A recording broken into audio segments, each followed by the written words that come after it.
The Outlier, Michael Madhusudan Dutt.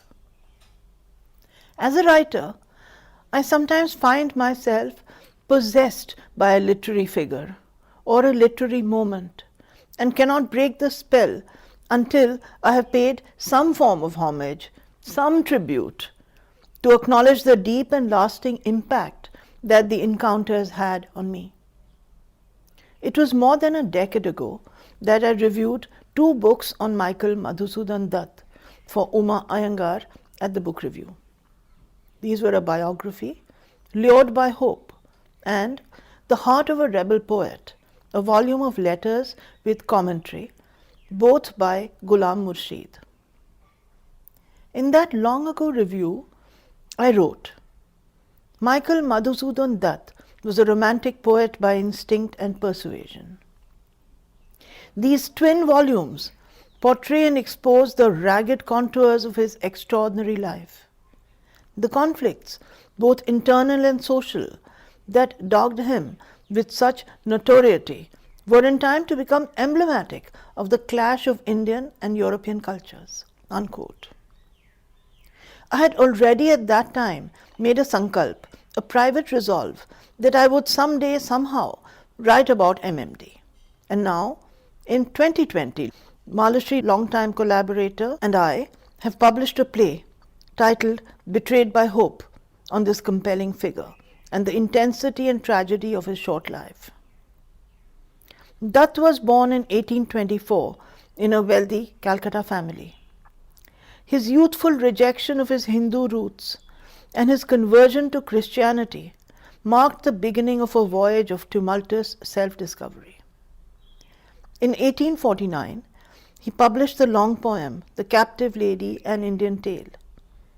There was a favorable review in the Athenaeum of Madras, but the Bengali Hurkuru of Calcutta rated it as only fair amateur poetry and urged him to write in his own language.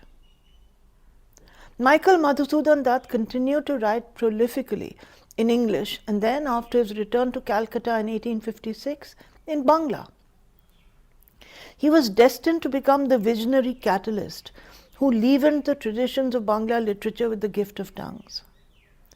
A true polyglot with a knowledge of Bangla, Sanskrit, Urdu, Persian, Tamil, Telugu, Greek, Latin, German, French, Italian, and English, his sharp erudition and knowledge of the classics and mythology transformed the literary sensibility of his mother tongue.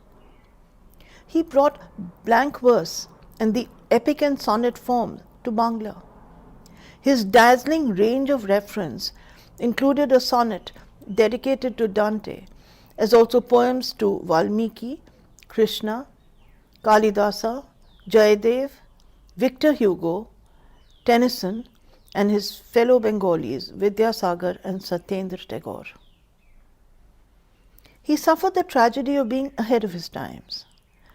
His personal and financial life teetered on the brink of multiple betrayals, and he died a broken man in 1873.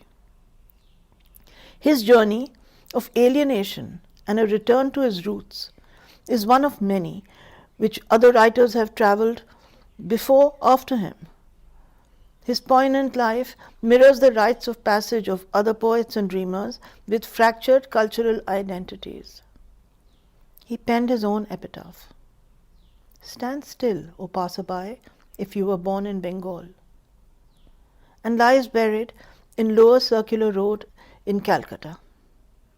Our play pays tribute to his restless spirit and Promethean life. নিজাগারে ছিল মোর অমূল্য রতন অগণ্য, তা সবে আমি অবহেলা করি। অর্থলোভে দেশে দেশে করিনু ভ্রমণ, বন্দরে বন্দরে যথা বাণিজ্যের তরী, বন্দরে বন্দরে যথা বাণিজ্যের তরী।